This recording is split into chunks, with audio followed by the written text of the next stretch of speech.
எல்லாருக்கும் வணக்கம். எல்லாரும் எப்படி இருக்கீங்க? வணக்கம். சாரி, எல்லாரும் எப்படி இருக்கீங்க? சாரி, கொஞ்சம் லேட் ஆயிடுச்சு.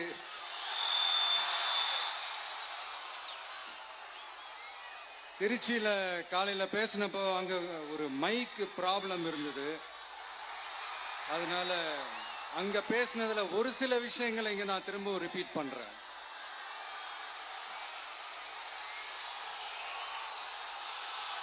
அந்த காலத்துல போருக்கு போறதுக்கு முன்னாடி போர்ல ஜெயிக்கிறதுக்காக குலதெய்வம் கோயிலுக்கு போய் சாமியை கும்பிட்டு தான் போருக்கு போவாங்களாம். அந்த மாதிரி அடுத்த வருஷம் நடக்க போற ஜனநாயக போருக்கு தயாராகிறதுக்கு முன்னாடி நம்ம மக்களை அதாங்க உங்க எல்லாரையும் பார்த்துட்டு போலான்னு வந்திருக்கிறேன். இங்க என்ன பார்க்க வந்திருக்கிற என்னுடைய அம்மாக்கள், அக்கா தங்கைகள், அண்ணன் தம்பிகள், நண்பர்கள், நண்பிகள், உங்க எல்லாரையும் பார்க்கும்போது மனசுக்குள்ள ஒன்னே ஒண்ணுதான் தோணுது. உங்களோட இந்த அன்புக்காக எவ்வளவு பெரிய உயரத்தையும், எவ்வளவு பெரிய வருமானத்தையும், எவ்வளவு பெரிய வசதியையும் தூக்கி எறிஞ்சிட்டு வரலாங்க. உங்களோட இந்த அன்பை விட, இந்த பாசத்தை விட, உங்களை விட எனக்கு இந்த உலகத்துல வேற எதுவுமே பெருசா தெரியல. ஒரு சாதாரணமா இருந்த ஒரு விஜய இந்த உயரத்துல தூக்கி வச்சு கொண்டாடிக்கிட்டு இருக்கிறீங்க. உங்க வீட்டுல ஒருத்தனாவே ஆக்கிட்டீங்க, உங்க சொந்தக்காரனாவே ஆக்கிட்டீங்க.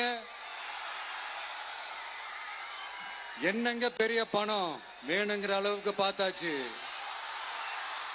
அரசியலுக்கு வந்துதான் நான் பணம் சம்பாதிக்கணுமா என்ன? அதுக்கு கொஞ்சம் கூட அவசியமே இல்லை. எனக்கு எல்லாத்தையும் எல்லாமும் கொடுத்த உங்களுக்காக உழைக்கிறத தவிர எனக்கு வேற எந்த எண்ணமும் எந்த வேலையும் இல்லை.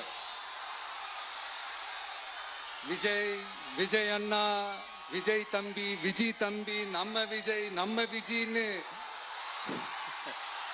என்னடா இந்த விஜய் தனியாளா இருப்பான்னு பார்த்தா எப்ப பாரு இந்த எதிரிகளுக்கெல்லாம் தெரிஞ்சவன நம்மளை பத்தி கண்ணாமண்ணான்னு பேச ஆரம்பிச்சிருக்கிறாங்க.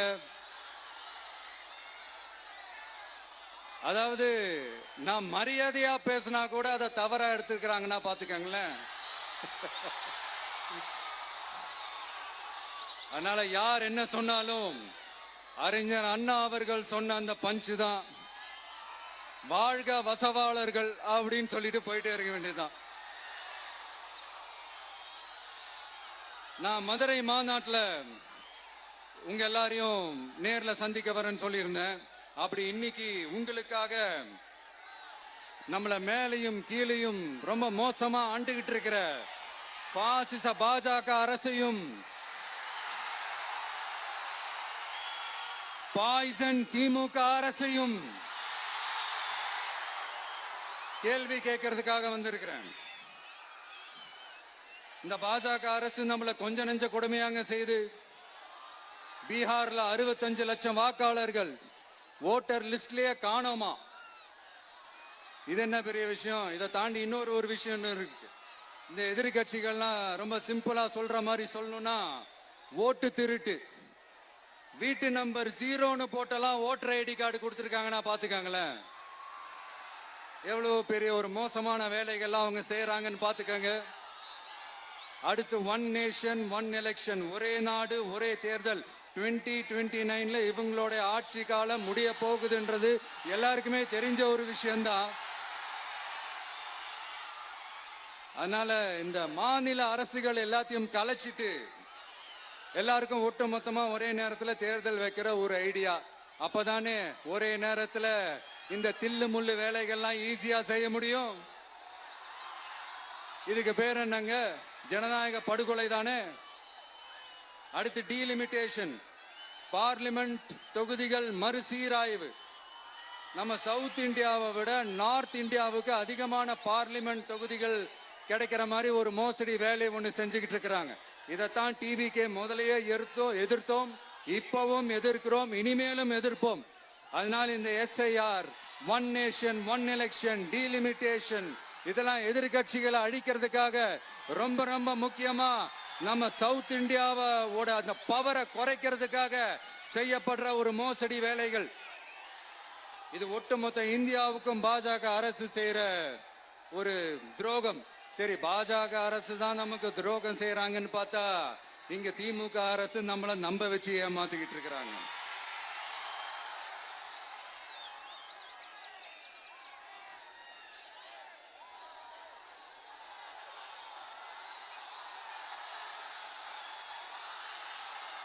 கிட்டத்தட்ட நானு நீங்க எல்லாருமா சேர்ந்து தான் இவங்க நல்லது செய்வாங்கன்னு நினைச்சு தேர்ந்தெடுத்தோம். ஆனா நீங்க பாத்தீங்கன்னா, thank you, I love you, thank you thank you thank you. நீங்க பாத்தீங்கன்னா ஒரு 505 தேர்தல் வாக்குறுதிகளை நமக்கு தமிழ்நாட்டு மக்களுக்கு கொடுத்தாங்க. அதுல எத்தனை வாக்குறுதிகளை இந்த திமுக கவர்மெண்ட் நிறைவேற்றிருக்கு? முக்காவாசி வாக்குறுதிகளை கூட நிறைவேற்றாம எல்லாத்தையும் நிறைவேற்றிட்டோம் இப்படி கொஞ்சம் கூட மனசாட்சியே இல்லாம இப்படி கதை விடுறீங்களே மைடியர். வேணாம் வேணாம் வேணாம் வேணாம். உங்களுக்கு தான் ஆசையா பாசமா கூப்பிட்டா பிடிக்க மாட்டேங்குது. இப்படி கதை விடுறீங்களே மைடியர் சிஎம் சார்.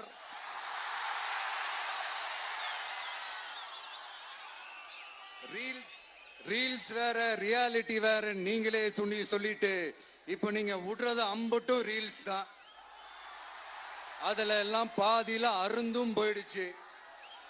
அப்படி அருந்து போன ரீல்ஸ் எல்லாம் கொஞ்சம் என்னன்னு பாப்போமா? கேஸ் சிலிண்டருக்கு மானியமா 100 ரூபாய் தரேன்னு சொன்னீங்களே, தந்தீங்களா? 1000 ரூபாய் ஒருத்தர் விடாம எல்லா பெண்களுக்கும் தருவேன்னு சொன்னீங்களே, தந்தீங்களா? டீசல் விலையில மீதி இருக்கிற 3 ரூபாய் குறைப்பேன்னு சொன்னீங்களே, குறைச்சிங்களா? நீட்டு தேர்வை ரத்து செய்வோம்னு சொன்னீங்களே, ரத்து செஞ்சீங்களா? கல்வி கடனை ரத்து செய்வோம்னு சொன்னீங்களே, ரத்து செஞ்சீங்களா? வருஷத்துக்கு 10 லட்சம் பட்டதாரிகளுக்கு வேலை தருவேன்னு சொன்ன மீனவர்களை ஏன்பா மீனவர்களை பழங்குடியின பட்டியல சேர்ப்போம்னு சொன்னீங்களே, சேர்த்தீங்களா? மீனவர்களுக்கு 2 லட்சம் வீடுகள் கட்டி தரப்படும் சொன்னீங்களே, கட்டி தந்தீங்களா? அனைத்து மீனவ கிராமங்களிலும் மீன் உலர்த்தும் தளம் அமைக்கப்படும் சொன்னீங்களே, அமைச்சு கொடுத்தீங்களா? நெசவாளர்களுக்கு கூட்டுறவு சங்கத்துல கொடுக்கிற கடனுக்கு வட்டி 12% இருந்து 8% குறைக்கப்படும் சொன்னீங்களே, குறைச்சிங்களா? ஆட்டோ ஓட்டுறவங்களுக்கு சொந்த ஆட்டோ வாங்க 10,000 மானியம் வழங்குவோம்னு சொன்னீங்களே, வழங்குனீங்களா?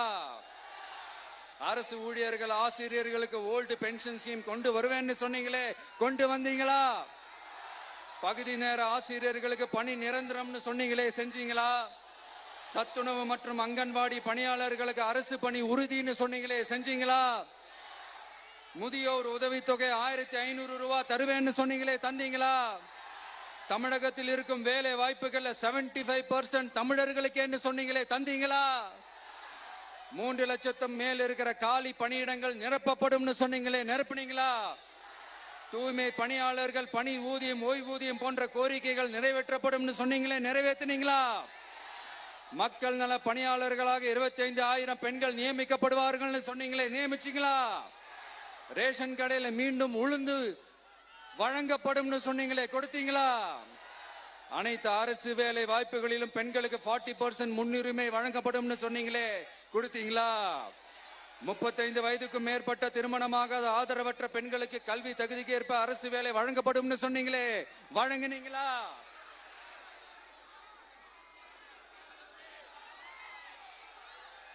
வகுப்பு வாரியத்தின் கோரிக்கைகள் பரிசீலிக்கப்பட்டு மேற்கொள்ளப்படும் சொன்னீங்களே, செஞ்சீங்களா? அரசு வீட்டு வசதி மற்றும் குடிசை மாற்று வாரிய வீடுகளில் மாற்றுத்திறனாளிக்கு ஒதுக்கீடு செய்யப்படும் சொன்னீங்களே, செஞ்சீங்களா? இலங்கை தமிழர்களை காப்பாற்ற ஒரே தீர்வு பொது வாக்கெடுப்பு தான், அதை நடத்த வலியுறுத்துவோம்னு சொன்னீங்களே, செஞ்சீங்களா? இப்படியே நம்ம கேள்வி கேட்டுக்கிட்டே இருக்க வேண்டியதுதான். இவங்க கிட்ட இருந்து எந்த பதிலும் வரப்போறது இல்ல. ஏன்னா இருந்தாதானே. அதனால நான் உங்களை கேட்கிறேன், செய்வோம் செய்வோம் செய்வோம் செய்வோம்னு சொன்னாங்களே, செஞ்சாங்களா? சத்தமா சத்தமா? மை டியர், வேணாம் வேணாம் வேணாம். அப்படி கூப்பிட்டா, ஆசையா பாசமா கூப்பிட்டா அவங்களுக்கு பிடிக்க மாட்டேங்குது. அதனால கேக்குதா மை டியர் சிஎம் சார்? அவங்க பண்றது துரோகம்னா நீங்க பண்றது நம்பிக்கை மோசடி. இது ரெண்டுமே ஒண்ணுதான், ரெண்டுமே ஏமாத்து வேலை தான், இது ரெண்டுமே ஜனநாயக குற்றம் தான். இப்படி ஏமாத்துறதுல இவங்க ரெண்டு பேருமே ஒரே வகைரா தான்.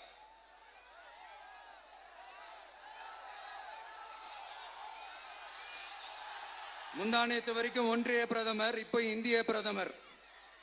இப்படி மாத்தி மாத்தி பிளேட்டை மாத்தி மாத்தி பேசுறதுல நம்ம சிஎம் சார் ரொம்ப பிரில்லியன்ட்.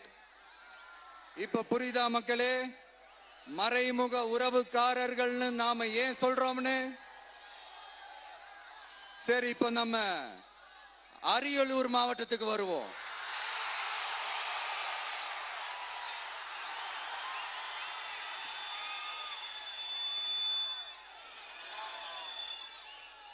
தமிழகத்தோட வறட்சியான மாவட்டங்கள முதல் வரிசையில காலங்காலமா இருக்கிற மாவட்டம் தான் நம்ம அரியலூர் மாவட்டம். சிமெண்ட் உற்பத்தியும் முந்திரி உற்பத்தியும் நடக்குது, பட்டாசு தொழிலும் கொஞ்சம் நடக்குது. ஆனா இங்க இருக்கிற இந்த தொழிலையாவது மேம்படுத்தலாம்னு இந்த கவர்மெண்ட் ஏதாவது யோசிக்குதான்னு கேட்டா ஜீரோ தான். சிமெண்ட் ஆலைகளால ஏற்படுற மாசுபாட்டுல இருந்து மக்களை பாதுகாக்க என்ன நடவடிக்கை எடுக்கப்பட்டிருக்குன்னு தெரியல. யுனெஸ்கோவோட உலக மரபு சின்னமாக அறிவிக்கப்பட்ட கங்கை கொண்ட சோழபுரம் கோயிலை முறையாக பராமரிக்கணும். ஜெயங்கொண்டத்தில் ராஜேந்திர சோழனுக்கு மணிமண்டபம் அமைக்கலையே ஏன்?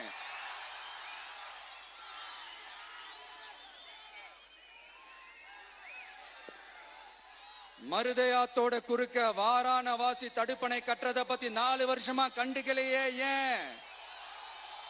அரியலூர்ல இருந்து ஜெயங்கொண்டான் காட்டுமன்னார் கோயில் வழியாக சிதம்பரத்துக்கு ரயில்வே வழித்தடம் அமைக்கணும்ன்ற கோரிக்கை என்னாச்சுன்னு தெரியல. ஜெயங்கொண்டத்திலிருந்து கும்பகோணத்திற்கு ரயில்வே வழித்தடம் அமைக்கணும்ன்ற கோரிக்கை என்னாச்சுன்னு தெரியல. அரியலூர்னாலே முந்திரி உற்பத்தி தான் பிரதானம், அதனால முந்திரி தொழிற்சாலை அமைக்கணும்ன்ற கோரிக்கை என்னாச்சுன்னு தெரியல. இந்த மாவட்ட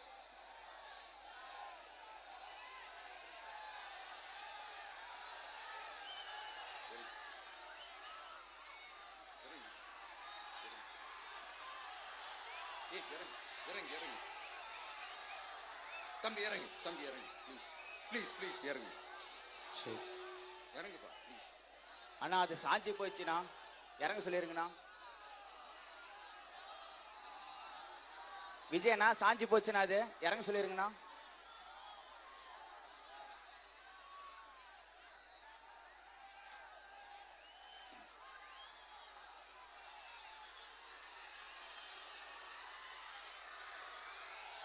ஹலோ பிரதர் சார், அவரை இறங்க சொல்லுங்க ப்ளீஸ்.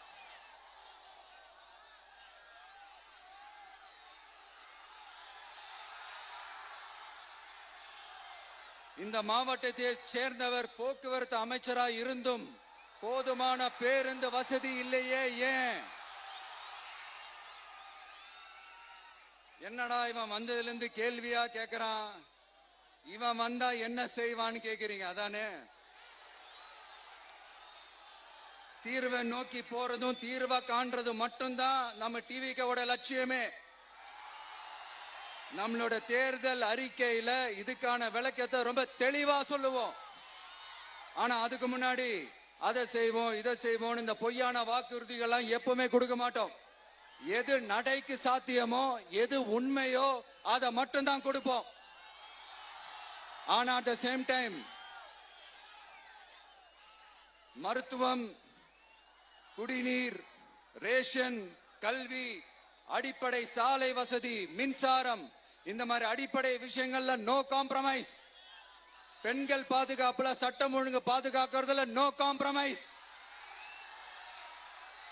சிம்பிளா நம்மளுடைய விஷன் என்னன்னு சொல்லணும்னா, ஏழ்மை வறுமை இல்லாத தமிழகம், குடும்ப ஆதிக்கம் இல்லாத தமிழகம், ஊழல் இல்லாத தமிழகம், உண்மையான மக்களாட்சி, மனசாட்சி உள்ள மக்களாட்சி. கான்பிடண்டா இருங்க, நல்லதே நடக்கும், வெற்றி நிச்சயம். மீண்டும் சந்திக்கும் வரை நன்றி, வணக்கம்.